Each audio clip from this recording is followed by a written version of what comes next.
Hello everyone, this is Satirize back again with another episode of XCOM 2 Ends of the World, where today we have a retaliation mission to take on. They're rating it very difficult. I'm looking forward to this. And who's going on Operation Cryptic Gears? Well, we're taking some of our best players here. One of everything, double Grenadier, double Ranger. The reason we're going double Ranger, there are two good reasons. One of them is the Rangers are among those with our upgraded weapons from last episode. We've got our, I guess it's our Specialists and our Rangers have upgraded weapons, so they'll be doing extra damage, should be pretty good. The other reason is Riri is the only person here who's going to drop with concealment. Everyone else is going to be revealed from the start, so if we don't bring Riri, we don't have a scout. Other than that, just the normal item reorganization business. You should recognize all of these from last time. Alright, let's go.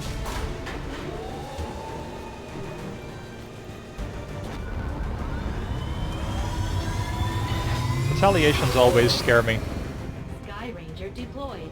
We're in the pipe. 5x5. They're dangerous even before you get to the part where you have to run around rescuing civilians who might actually be faceless. Emergency signal from one of the resistance camps. The aliens are sweeping the whole area, taking out anyone they can find. We're moving in to put a stop to it and protect as many people as we can. Secure the site and neutralize all hostile contacts. Unity Rock, East Africa. I like the random names. I think that it's nice that they put in the trouble to come up with random names for these settlements. Menace 1-5, hostile forces are attacking the outpost. Eliminate all enemy units and protect those civilians. Advent came in hot and so did we. You won't have a concealed position for deployment on this one. Okay, well at least we're not left guessing about where the city is. It's right over here. We already have vision of a couple civilians either, at least I hope those are civilians. Alright. We did not bring... this would have been a good idea. We didn't bring Dreaded Claymore. I didn't think we needed a second specialist, but he actually has that ability that lets us detect whether civilians are bona fide or not. The Resistance managed to recover and restore a handful of these mobile communications jammers over the years. With a few makeshift repairs, these things have proven invaluable to the Resistance effort. Trivia Hour with Bradford. Oh, more relevantly, by the way, there are 3 mutons, one of whom is a berserker. So this is our first time meeting muton berserkers. He's back in the shade now, but they are nothing like normal mutons. They are big, ugly, scary, and they don't shoot at you, they just charge at you. They are melee attackers, and we want to meet them if we can with Chrome, who is our melee attacker. But we also don't want to trigger them by accident.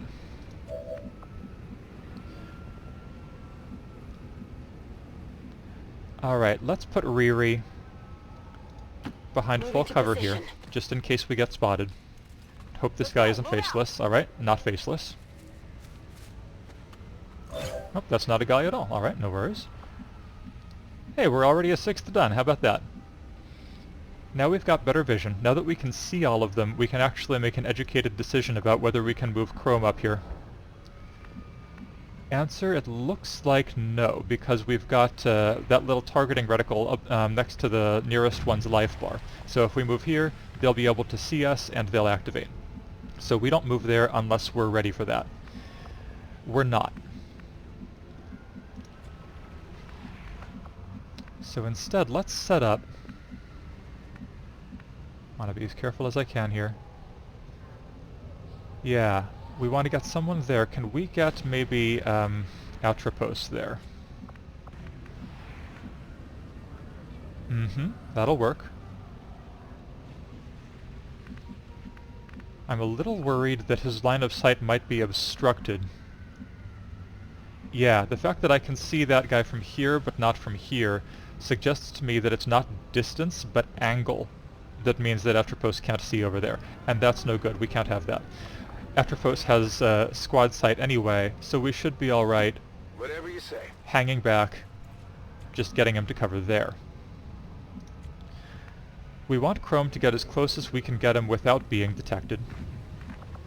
So what we're going to do is we're going to carefully instruct the game as to how to move Chrome so as to get him to cover without ever entering the alien's line of sight, I hope. Already there. We did it. Good job, Chrome.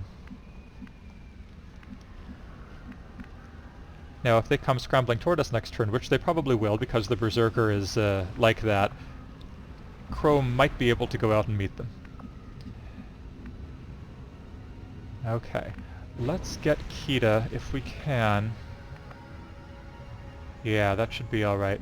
Again, let's be careful about how we approach. On your order.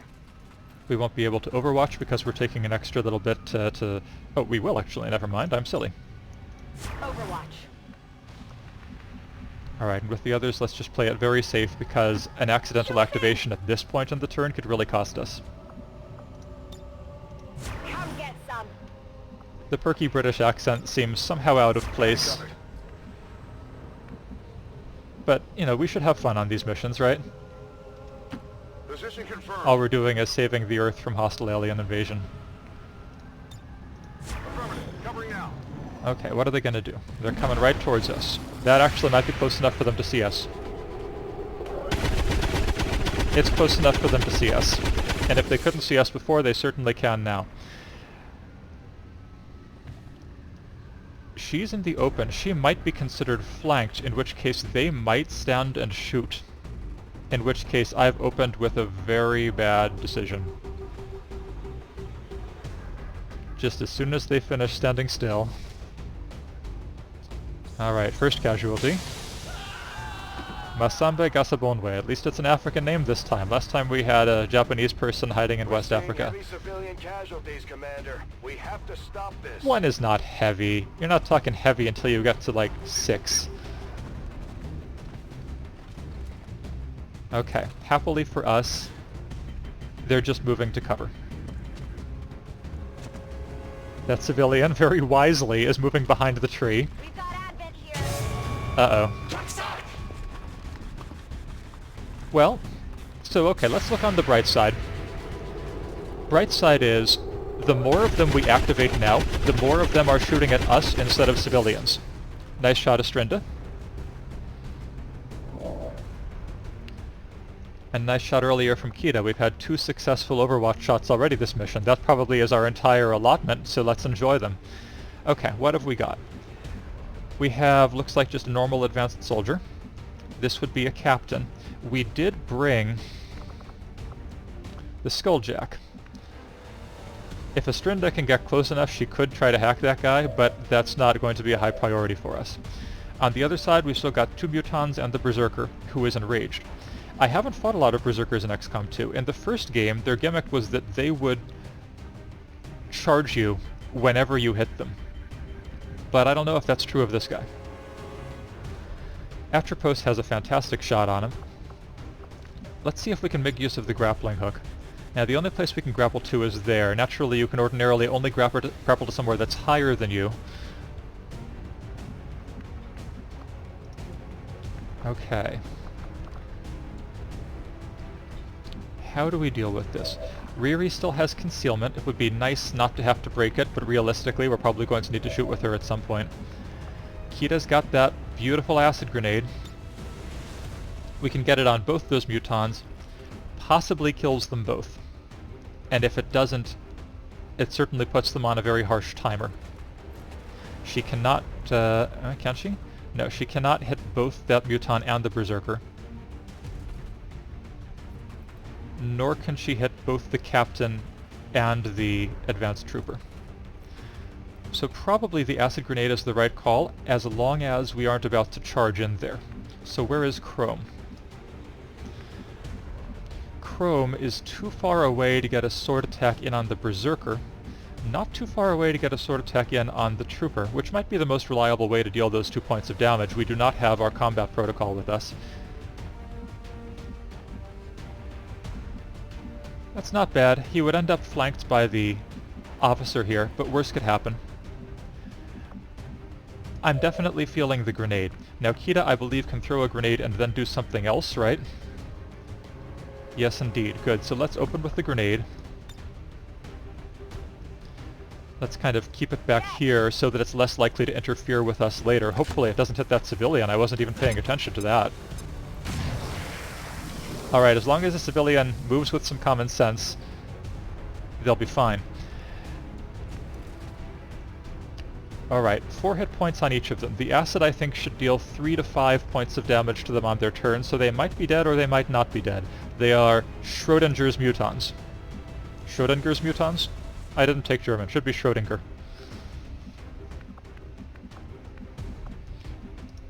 Alright. Estrenda. You actually can skull mine the trooper. We could use you as a melee attacker. I don't know, I mean, that's kind of a funny idea. The downside is we wouldn't get to use something like one of your grenades. I mean, we could throw a grenade on those mutons and guarantee the kill.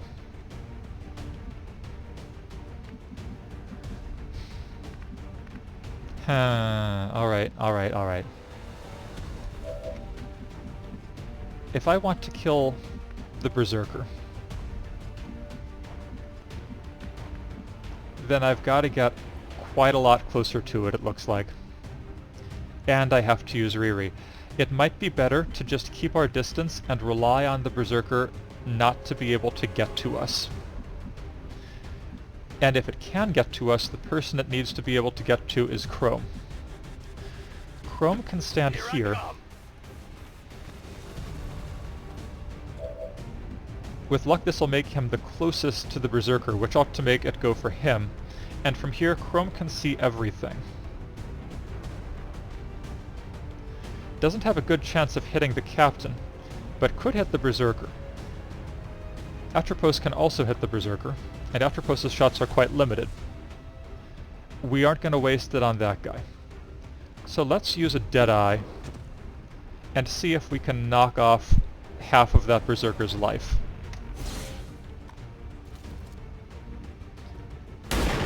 Nice shot. Good. That's close enough that if that Berserker decides to attack Chrome, Chrome is going to get his counterattack as he displayed so well in the last mission, and that counterattack, which should deal 6 to 8 damage, would be enough to kill the Berserker. So we should consider the Berserker probably dealt with. We should consider those mutons probably or at least partially dealt with. I think...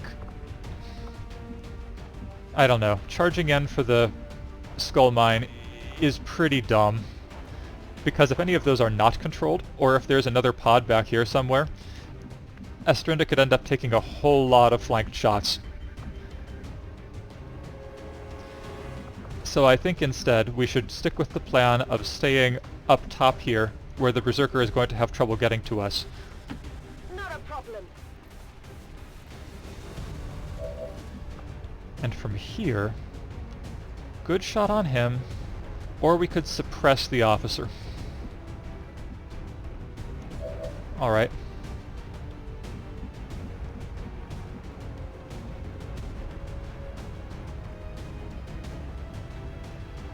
Let's see if we can go ahead and take down the vanilla guy here. Ooh. No worries, no worries. That's why you have more than one bullet in your gun. Also teammates. That's why you have teammates. Riri is still concealed, and at this point I kind of don't want to break her concealment. If her concealment breaks, then the Berserker might decide to go for her, and although she is a melee fighter, she does not have Blade Storm. She cannot respond to the melee incursion by hitting it. So I'm thinking maybe she hunkers down, improves her defense, but let's hold off on that for just a second and figure out what Yasha can do.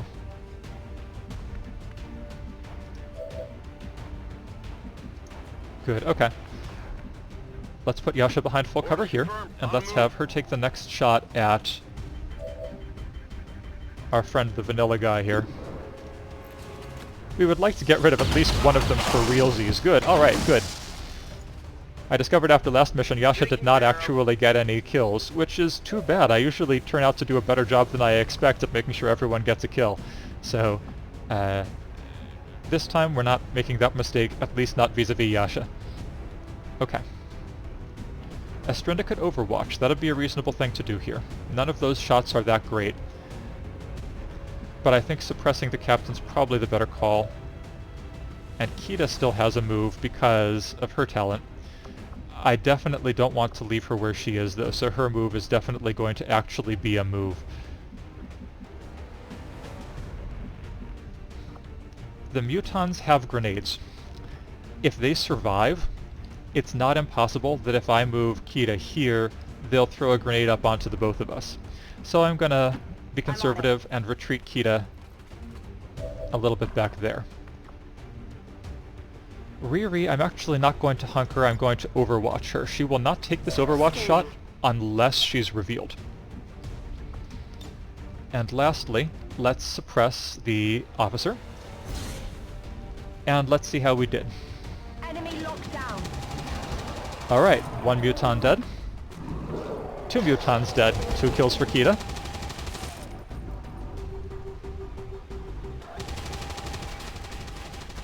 Alright, here goes another civilian.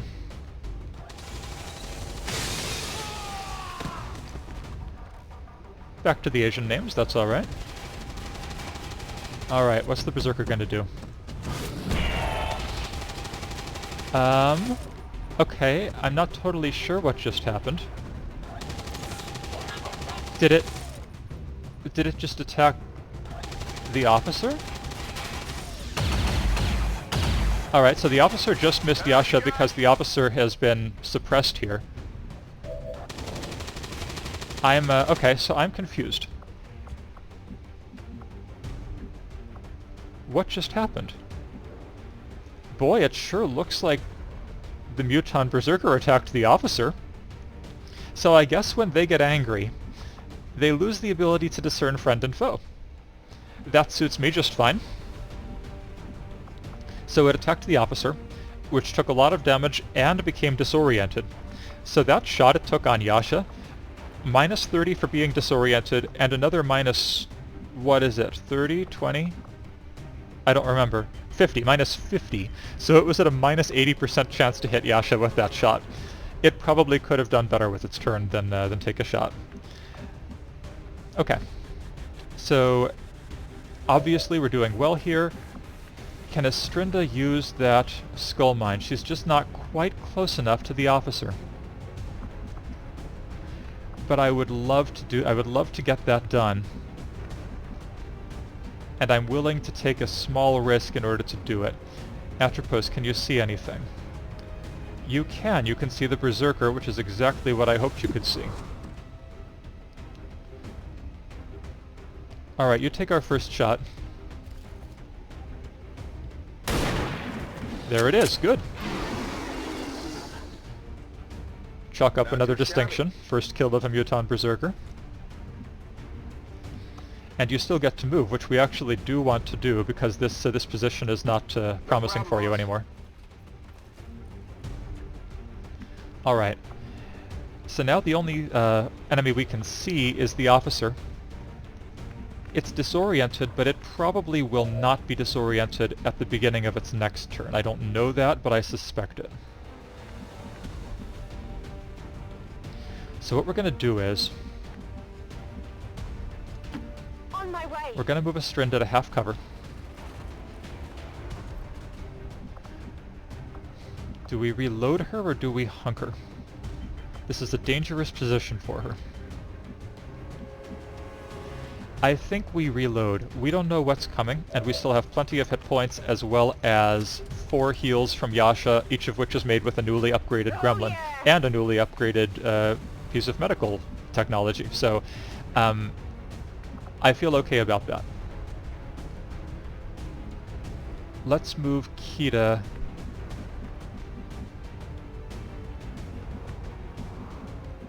Let's just put her there for now. This is a little bit of a passive play, but so far they've only killed 2 civilians. I'm not feeling too much time pressure. And let's reload. Chrome. The thing is, on one hand, I really want to Overwatch, because more enemies could stumble into us, but on the other hand, if I Overwatch, I might kill that guy before I can skull mine him. I mean, it's possible I should just file that under acceptable losses.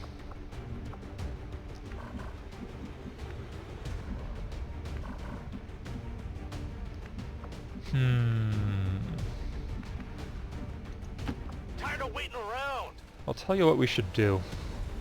Let's take Riri. And let's do some scouting. Moving to designated position. I might be able to figure out whether there are any enemies that might stumble into me. Looks like we are reasonably clear. So we will not Overwatch with Chrome. Let's not be too aggressive with Riri, let's just move her to cover.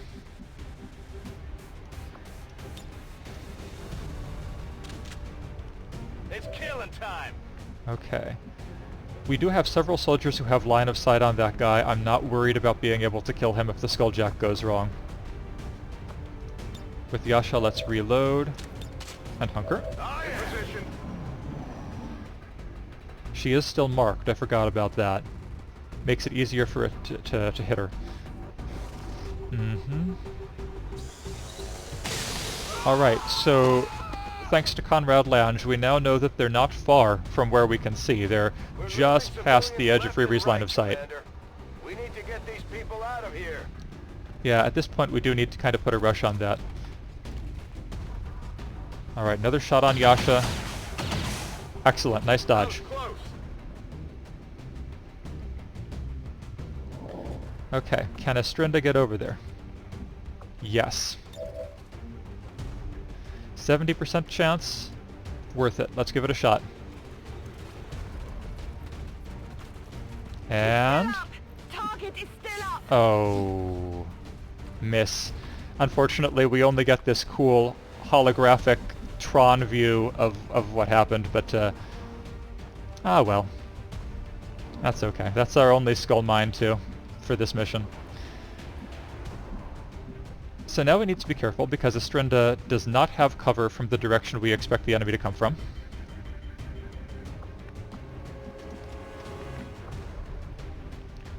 %60 shot for Yasha, 80% for Atropos. Yeah.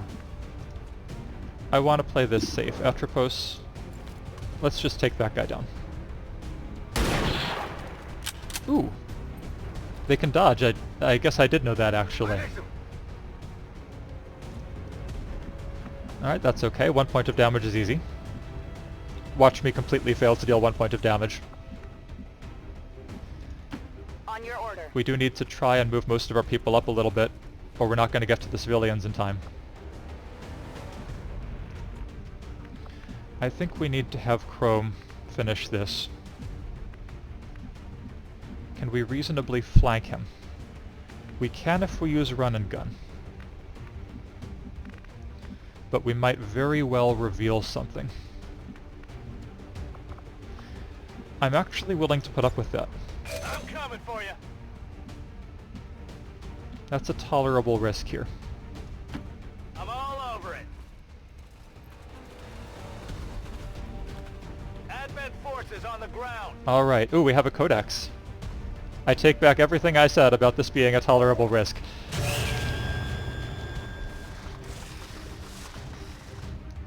Okay. Heroically with bravery we will run away. Unfortunately, Chrome cannot run. He'll be okay. He'll be alright. He's got partial cover. Looks like they've got 2 stun lancers. Only one of them looks like he can get to Chrome.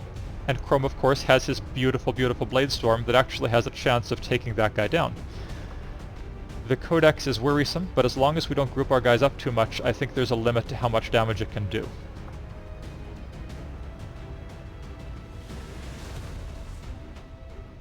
I think we need to take that one down with someone else, someone who is less equipped to do anything else. And at this point, Riri, her concealment is going to be blown no matter what I do.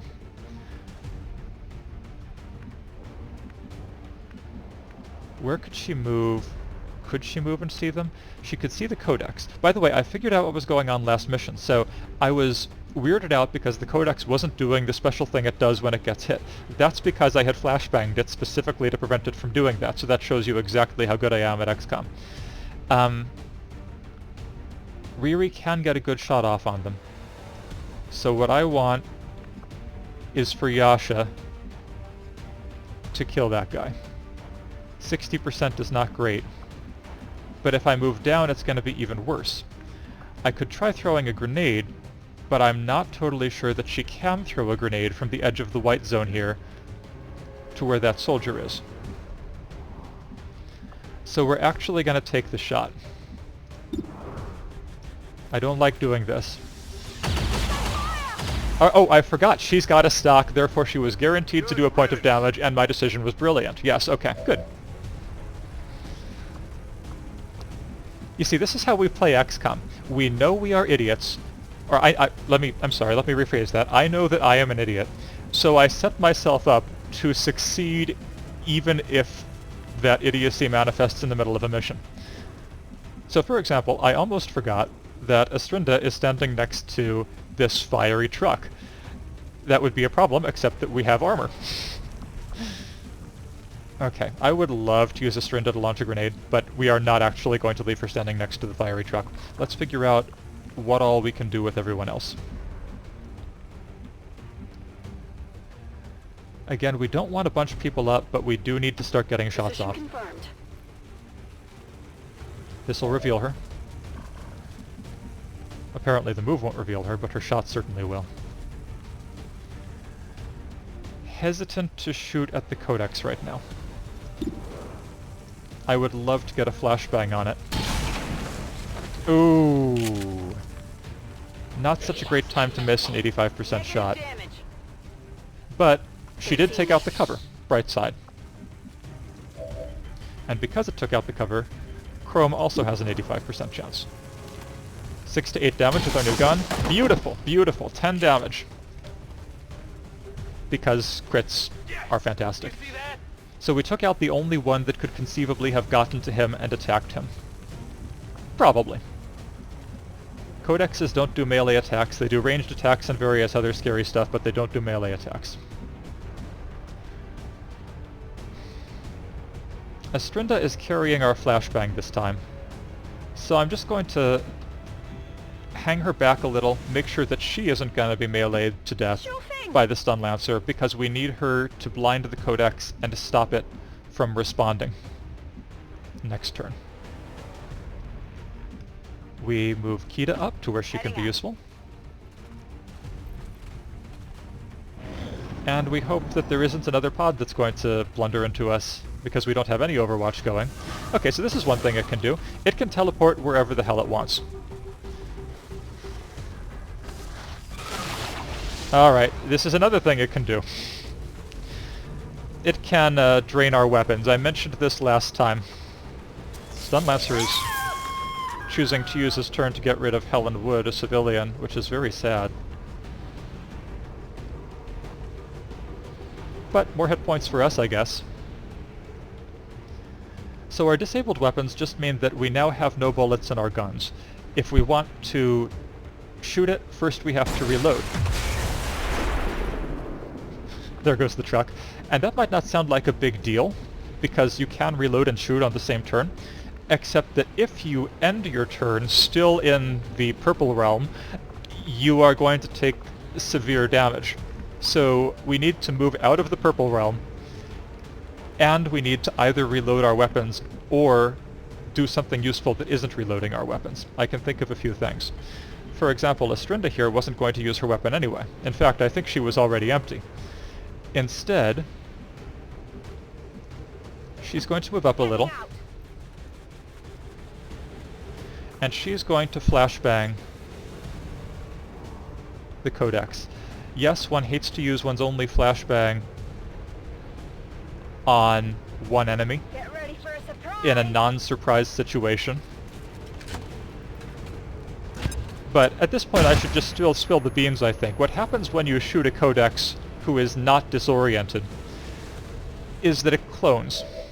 Whenever you hit a codex and it doesn't die, a clone of it appears with half its hit points at some other location, usually flanking one of your people. So you're now dealing with twice as many codexes. Would that be the end of the world? Absolutely not. But boy, when you're in a chaotic mission, it's nice not to have to worry about it. So happily, the other two people whose weapons got drained are Chrome and Riri, who are our two people best equipped to have empty shotguns, because they've got swords. If they both hit, they can take it down. Let's give Riri the cover. She's got slightly fewer hit points on account of being a little lower level. Alright, it dodged. I'm out of wingdom. That's okay, we've still got lots and lots of damage incoming on it. Chrome is going to have to stand out of cover in order to hit it with the sword. And again, normally this is where you would prefer to use a shotgun, but I need to get Chrome out of the purple realm. And I don't want to let the codex take any more shots. Nice shot, and we stunned the codex. Remember, we upgraded to those arc blades a little while ago, those swords that not only deal extra damage but have a chance to stun when they hit. So because it's stunned, we don't have to worry anymore about it attacking us next turn. Now you might think, then why not finish it off with Etropos? Well, it's because it's still barely possible that we can get eyes on that Stun Lancer again this turn. And if we can, I might want Etropos to attack the Stun Lancer. On the move. Kita, can you see anything from over here? No. Are you in the purple realm? No, definitely not. We still probably shouldn't leave you standing out when we already know there's an active enemy somewhere.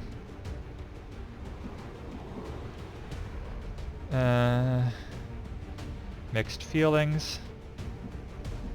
That's not really cover anyway. The best way to save that civilian is to just finish the mission. Let's come back to Kita. At this point, we're definitely not going to catch up with the Stun Lancer this turn, so let's have Atropos hopefully deal a finishing blow. Nice shot. You know that was good. Excellent. Let's have him move again. Let's have him move over here.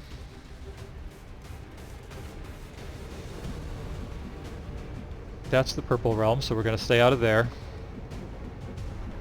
We can get her up into the tower. It sounds like fun. It's a little dangerous because something could destroy the floor. But yeah, let's give her a little height advantage.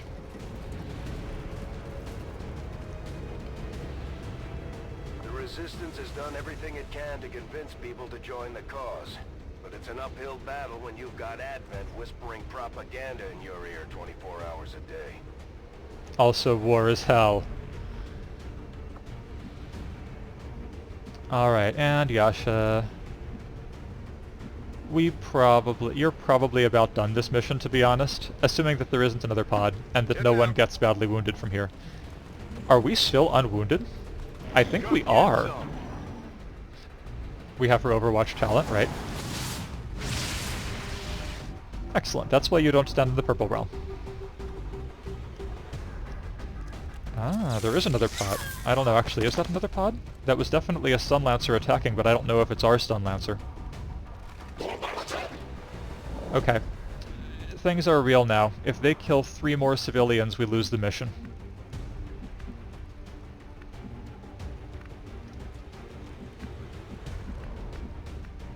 Which means we need to start taking some chances. Absolutely. This move, I was really, really hoping would reveal something.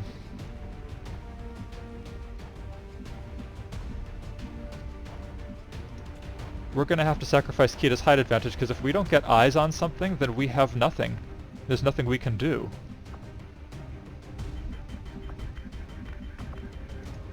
Heading out.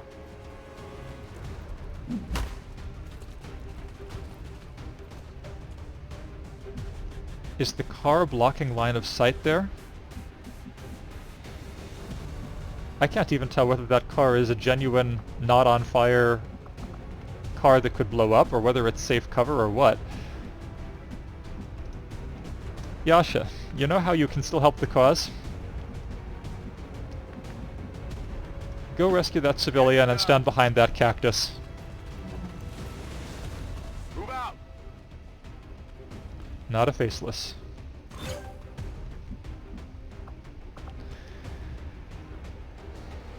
Alright. We have vision now, at least a little bit, but we still can't see any aliens. We actually have sight of at least 5 of the ostensibly 6 civilians. Almost one of which is almost definitely a faceless. Hey, there's another one.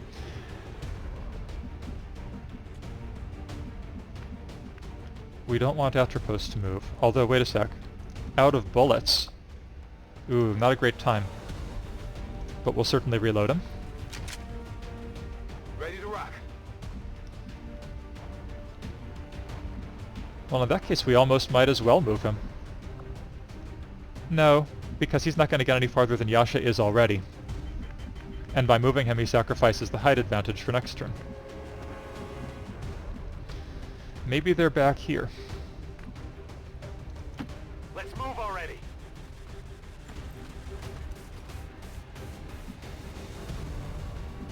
Maybe not. It's either one thing or the other thing. Tactical brilliance. Okay. Hidden away. Let's reconceal Riri. We do have this ability for a reason. And let's maybe move her over here? No, at this point we're just splitting the party. Everyone knows you don't split the party.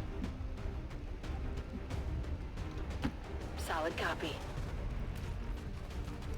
I mean, honestly, if all the civilians die... Oh, okay, there we go, there we go. We did find something. I mean, if the civilians die, that's bad. If my party dies because I didn't keep them together, that's way worse. Unfortunately, we're nowhere near close enough to get a grenade on them. I think what we do is we overwatch with the people who can, and we hope that they move towards us. Atropos, I guess you might as well overwatch. I can't think of a reason not to overwatch you. Chrome could reload, but I would rather he was close enough that he can attack them with a sword next turn. That would reveal them, we don't want that. This probably wouldn't reveal them. Let's do this. Good.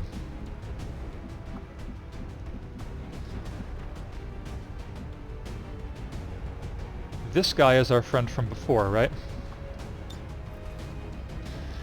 We could get a grenade on the car and kind of force him to move, but honestly, he's probably going to move anyway. Because he wants to kill civilians. So let's present him with a different target. Astrinda, I'm going to ask you to On my way. take a risk for the team. On Overwatch. Stand close to it. Alright, they are going to come close to us.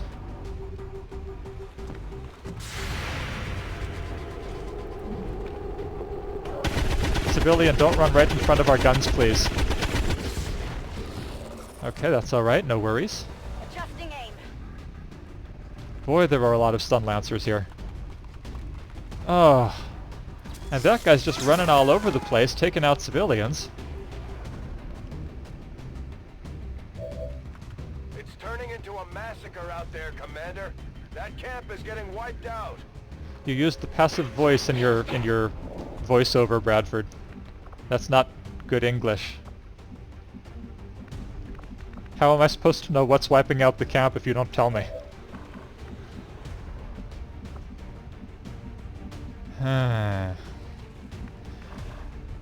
Even though I've got 2 stun lancers and a berserker in front of me, my thoughts are still, how can I catch up to the guy who ran off And I think the answer is I can't. I think I've just got to keep moving up, taking out these guys, and hope that I can find our runaway there before things get too serious. That is, before he kills more than one additional dude. We still have an acid grenade with Kita. That's our best weapon. And we're gonna use it. Do we want to rescue the civilian at the same time? Because if it's a faceless, then our life gets more complicated instead of less. But it's the best place for her to stand, and I think we gotta do it. Please be a civilian. It's not a civilian. Hello! Aren't you pretty?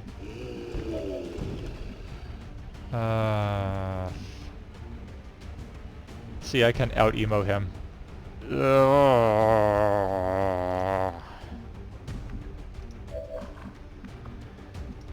I actually don't think that changes what Kita has to do.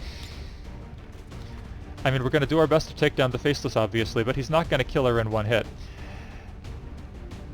If we can... I mean, this grenade, I don't suppose we can get all three.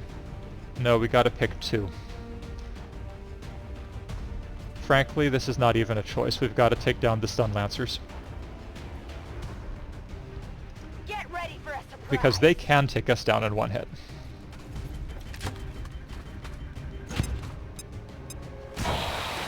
Alright, that will most certainly pick up the kill on those two, bringing Kita's total for this mission to 4. Congratulations, no, try not to die. We still have a Berserker. We still have a Faceless, so here's what we do. We're gonna throw a grenade at the Berserker. And the reason we're gonna throw a grenade at the Berserker is that we hope the Berserker comes and attacks the Faceless.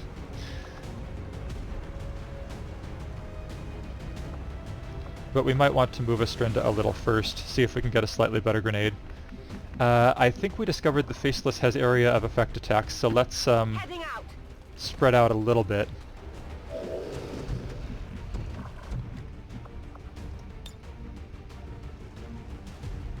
Astrinda's gonna steal a kill off of Kita here.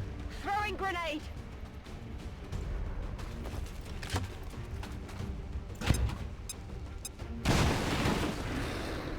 We could have flashbanged. That might have been a good idea. A flashbang would have stopped. No, we already used our flashbang. Never mind. Okay, there's our enrage. It may or may not actually attack our enemy. It's probably just as likely to attack Astrinda. But all we can do is try and manipulate the odds in our favor. Oh, hey! Check that out. We've got a shot on our Rogue Stun Lancer. Boy, I would like to take that shot. Boy, that seems irresponsible. When there are two melee attackers who stand very ready to ruin our day. Alright. These are great shots. I think we need to reload Chrome finally. Ready to go. Who else do we have? We've still got Riri. Does she have great shots? She's got even better shots, so we've got to reload her. Back in. Fantastic. Okay, actually, this is looking up. I would love to kill the Berserker. We saw the Berserker deal 7 points of damage earlier, which seems like a lot of damage to me. Wait, now that Chrome is reloaded, he only has a 7... Oh, because that chance before was probably his hit chance with his sword. Because that was the only weapon he had available at the time. Okay, that's fair. And we didn't really want to use the sword, because he would have had to charge through the acid to get there, and that's some powerful acid. Also, the words of John Lennon prior to writing Lucy in the Sky with Diamonds. Let's see. I think I would rather kill the Berserker. So let's see if we can get off some good shots on it. 8 points. Nice shot, Chrome.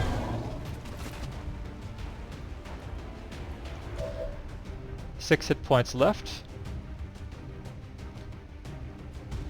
Riri. 97, 100, 67. That one's dead anyway. You should be able to kill that guy. I like our improved shotgun. 6 to 8 damage is a lot of damage. Nice shot, Riri. See, that was minimum damage, and it was 6 points. Congratulations on your promotion. I'm spotted. Yeah, I know, that's okay. So we still have this Faceless here, but here's the thing. Atropos can't kill that in one shot. It's not impossible that if I Deadeye and crit, he might be able to kill it in one shot, but I would much rather take a shot on that Stun Lancer back there. The question is, do I want to Deadeye it? That's the only way we can reasonably kill it. Plus, for some reason... Am I seeing this right? No, it just changed targets without my asking it to. Okay, I understand. Alright, we've only got a 46% hit chance, but I'll take that. Atropos? Ooh, well, at least we whittled it down a little bit. That's your stock dealing damage. And now, it's only got 5 hit points plus armor, so, you know, one more shotgun blast from Riri or Chrome will kill it. Lastly, we've got Yasha. She cannot possibly contribute to killing the remaining Stun Lancer. So the best she can do... Orders confirmed. Moving out. She can shoot at the Faceless, or she can aid protocol someone. Aid protocol would make it a little less likely that this guy actually hits Kita or whoever it is that it goes after. But I actually don't know who it's going to go after. If it's Kita, I'm going to feel silly because that's the most obvious answer. But I think I would rather deal 5 to 7 damage to it. And just hope that it doesn't do too much to us.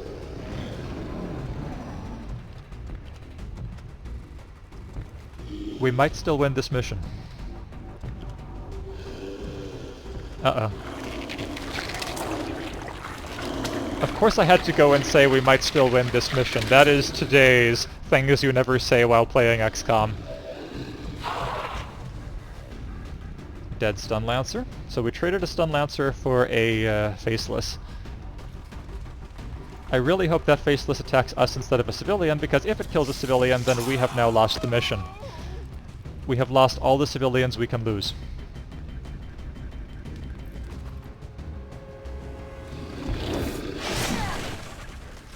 Three points on Kita. We can live with that. Alright, it's not going after a civilian. Is it going after Kita? No. It's standing there and pointing at us. No, it's not going to point at us. It's going to run up to Riri. Is that Riri or is that Chrome? Angle is bad. I'm sure you all can tell. That's Riri. I shouldn't even have said anything. Good. Okay, so we're staring down two Faceless, but they can't deal too much damage to us.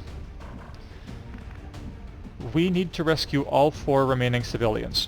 Where are they? I'm asking this question because I need to know how imperative it is that I chase down the Stun Lancer this turn. 1, 2.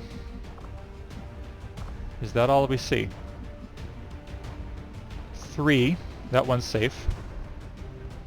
I don't think there are going to be more than 2 Faceless, so I think the remaining civilians here are bona fide. 4. Yeah, 4 in that building there. You can see him through the hole in the roof. That guy, the Stun Lancer can kill.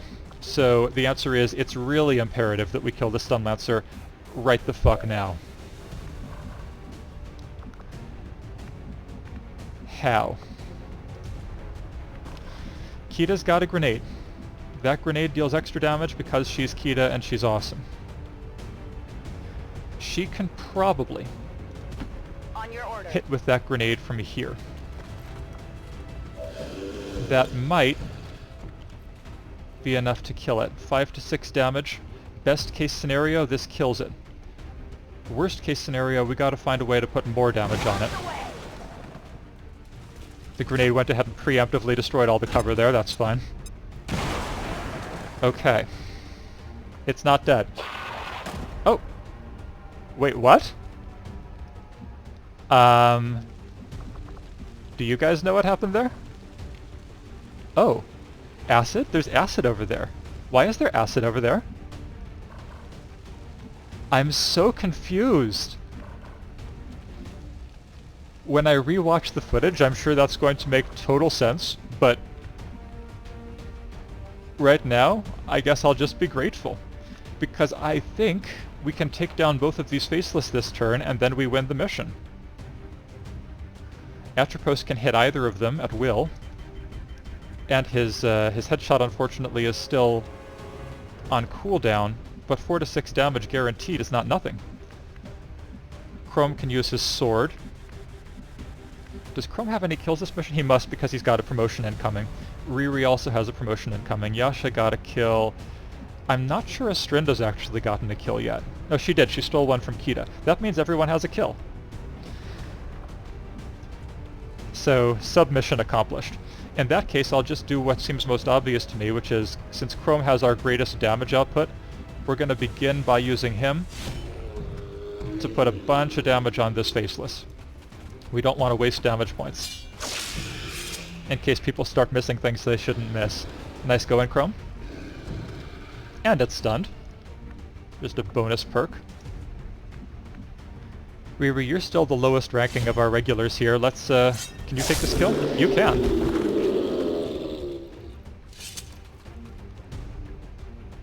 Impressed yet? And this has turned into a bit of a slaughter. Unfortunately, it was a slaughter both of us and of civilians. We barely did this in time, guys. Rock and roll! And I probably shouldn't be using the past tense because I don't know for a fact that this is the last alien on the map. Are we done? That's Bradford, how give me it's good done. news. Do your one job, Bradford. Menace 1-5, Yes! status confirmed. We're not picking up any additional contacts. The AO is clear. We did it, guys. We saved like 40% of the civilians. Mission accomplished. Kita's dinged just a little bit, but, you know, honestly, we came so close to losing that mission that I'm really happy that things weren't much worse.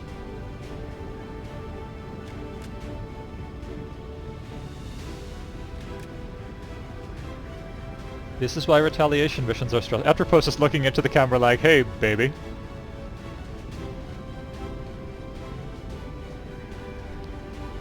The others are watching TV there. Chrome's like, yeah, that's me. Yeah, that's also me. What about it? Room for improvement. I could be more conscious of the abilities of my troops. I found myself forgetting about things like Yasha being able to move twice and still overwatch. I could have been more aggressive that mission about moving forward and keeping eyes on the enemy. We were one turn away from losing that mission because we almost lost the Stun Master. Like that. Great work, Commander. But for the most part, hey, great job. Alright, promotions, Chrome. Alright, let's see. Welcome to Major. You could pick deep cover. When you don't attack, you automatically hunker down. That's a nice defensive bonus for turns when you don't attack, but if there are a lot of turns when you don't attack, we're doing something wrong with you. Untouchable, on the other hand, is the funniest talent in the game. I can charge you as far into enemy territory as I like, and as long as I kill something, the next attack against you is guaranteed to miss. Doesn't matter how improbable. So, you're untouchable. Estrinda gets a bonus ability from the Advanced Warfare Center. Implacable. This is the one that, let's see, who has this? I don't remember who has this already, but yeah, if she scores a kill, she gets a bonus move. Awesome. Small perk, but I'll take it. We're absolutely picking Volatile Mix. This is not even a question. And Riri. Okay, now we know who gets Implacable normally. It's Ranger Scouts. Do we want to do that with Riri? Or would we rather she had Bladestorm? I mean, she's not an Assault Ranger. She's not really a sword user. But That doesn't... I mean, last mission, there was a Faceless that charged right up to her, and if she had had Blade Storm, she would have dealt 4 to 6 points of damage to it. That's not nothing. When would I use Implacable with her? Like, if as a scout she got in way too deep, maybe Implacable would give me the means to get her out again?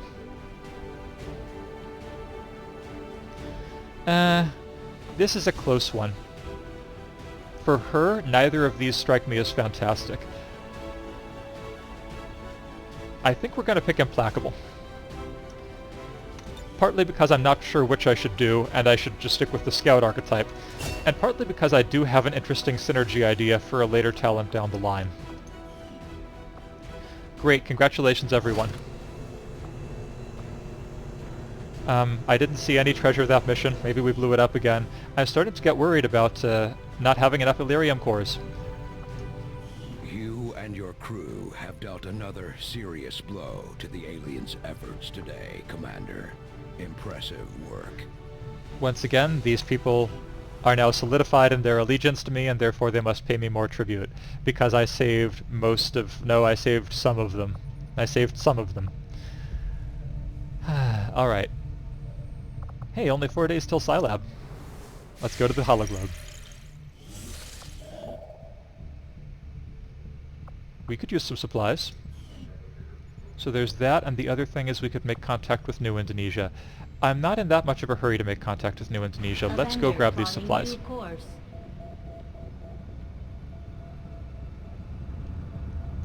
We can help the people of New Indonesia better if we are rich.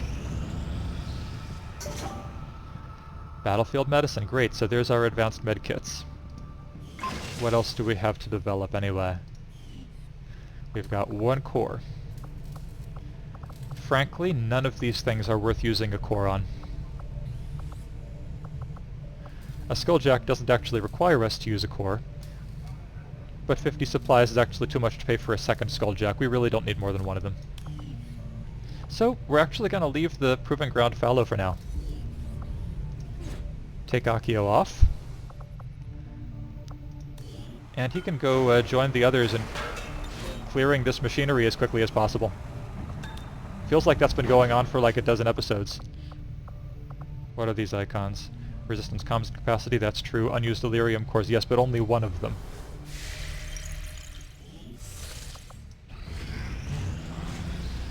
Alright, so unfortunately they did complete that dark event. The next retaliation is now going to be quicker than it otherwise would have been. But we still have 5 weeks. Honestly, that could be a lot worse. That's fine. Scilab, now operational. Yeah, that's what we've been waiting for. I've never built this before.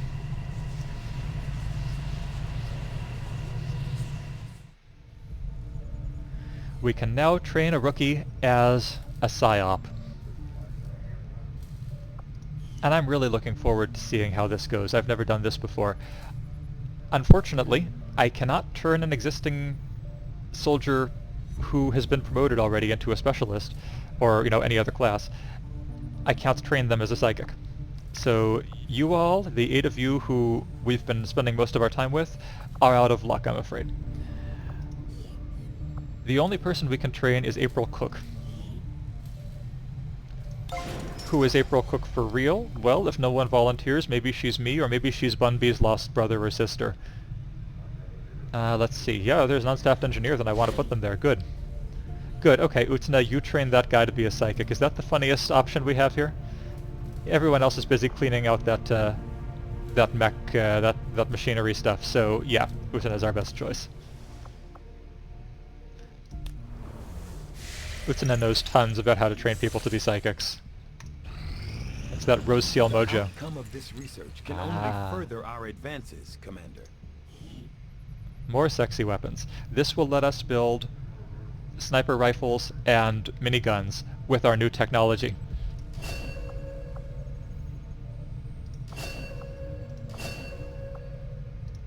Alright, we can instantly complete the mutant autopsy research. Central Officer Bradford has personally substantiated claims that the massive frontline unit they call the mutant... You could have asked me, I could have substantiated those claims. Even larger than the specimen I have before me today. As it is, the creature is abnormally warm to the touch for a corpse. and I must say, it is quite disconcerting. That's the extent of Tygan's scientific expertise here. Make a It's strong still statement warm. by fielding these massive creatures as their frontline combat units. I doubt they thought anyone would resist when faced with the alternative of staring down a muton. Well, they thought wrong. Okay. We can build advanced grenade launchers. That's interesting. And we can upgrade our own grenades. That's some good stuff. Oh my gosh, I wish we had more supplies. Fortunately, we are in the middle of getting some more supplies. What do we want to research next? Illyrium research will help us get on the track of even better weapons and armor. The alternatives are not that compelling.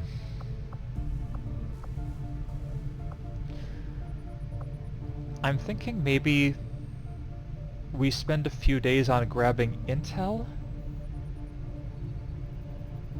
Yeah, let's get a little bit of intel off of this Advent datapad. Immediately, Commander. I'll contact you when I have a full report available. Alright. What's the cost? Oops, we don't need an engineer, we need a project. What's the cost of getting those grenades? We need 75 supplies. The rest of the stuff we have, it takes an Illyrium core, but that's something that's absolutely worth spending our last core on. But we need more supplies. Okay. Just give the word and I'll get started, Commander. The problem is it's competing for supplies with our souped-up sniper rifle, which takes 150, our souped-up minigun cannon, which takes another 150, and our souped-up grenade launcher, which takes 75. Yep, suddenly we're poor again. I do see we are only one day until our next supply drop from our friendly, I think Dad would have been proud I guess of what Advent we're doing Infiltrator, here. is that what he For is? the first time in a long time, we're actually a threat to the aliens, and they know it. Now we just have to make all those people in the colonies remember what we're fighting for. My father didn't die so we could become a race of cowering test subjects for the aliens to toy with. We just have to get the people's attention. If only we could wake up the sheeple!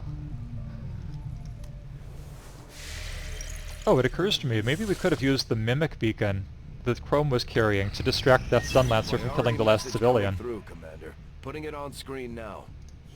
I had high hopes for the Resistance Yeah, okay. under your leadership, Commander, and you have outdone yourself. So that's a nice supply drop.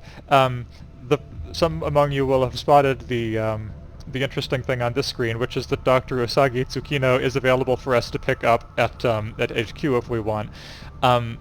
We are kind of out of Utena characters, so I went ahead and rolled up a few characters from other shows. Usagi probably will not be joining us because I never buy people from HQ, but, you know, crossover fanfic. Oh man, I don't like any of these things. Alloy padding, we already know we dislike. Minor breakthroughs on the Avatar project, like, directly impact our ability to win the game. Rapid response, that's not so bad.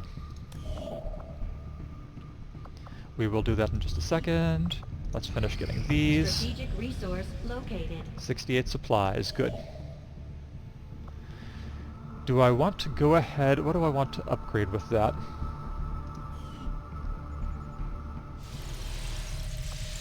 So how many supplies is that? 132. So we can't get the sniper rifle or minigun. Honestly, those are probably our next priorities.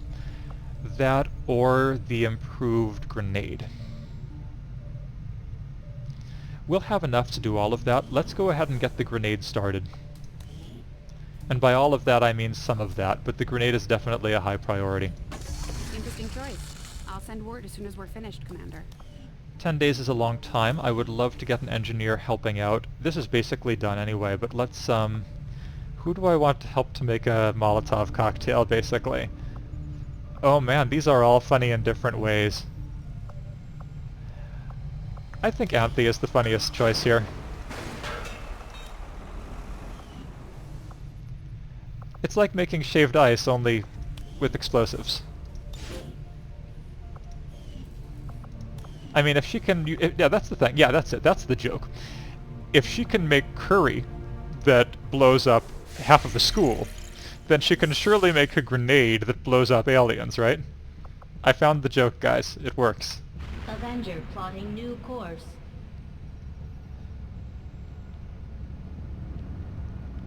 Alright, let's see how far we can get in here before we're interrupted. Not very far. Alright. More supplies. Oh my gosh, we really want to build a shadow chamber too. We actually are going to do it. Because I'm worried eventually they're going to start making a lot of progress on the Avatar project again, and we're going to need a way to deal with that. So Akio, appropriately enough, will get right on this shadow chamber thing. I think Kozue is still unstaffed. Can she go anywhere useful? Not really. We don't need more power. We don't need someone staffing the Advanced Warfare Center. So I'll do something very dangerous and leave Kozue to her own devices. I have made a number of interesting discoveries, All right. Commander. 30 intel seems a little underwhelming, but I'll take it. Take what I can get. Codename Bletchley, that's an Enigma reference. Alright, let's get started on this Illyrium research. A number of valuable applications stemming from this technology. I'll have a report assembled as soon as the research is complete. Okay, fair enough. Since I've just been complaining about how much we need supplies, I actually am really happy about the supply raid. We're getting a lot of supply raids, and that's great. Let's go over there. For the South African sector. As you could probably guess, these supply raids and stuff are time limited. If we stayed long enough to finish our pickup, this supply raid might be gone by the time we got there. We've got another very difficult one in front of us. Given that we dealt with this one okay, I'm looking forward to the next one. I've had a lot of fun, as usual. Commander, Thank you all for watching. Oh, you looks like we got a recruiting little... new staff for the Okay. engineering team, but as it You can stands, complain to we me, have Sean. people still Then waiting I'll for sign an off. assignment. We can have them working on construction. Oh, construction. Excavation, or staffing a facility. Excavation. Excavation is a great idea. We're not going to leave Kozue to her own devices. We're going to make her start excavating something. We actually don't need more power because we still can staff this with an engineer if need be. Let's just We get can more start space. construction on the shadow chamber whenever you're ready, Commander. We literally just did that. Alright, Kozue. You clear that away. Alright, now we're done for the episode. Thanks a lot, guys. I will see you in a couple days. Take care.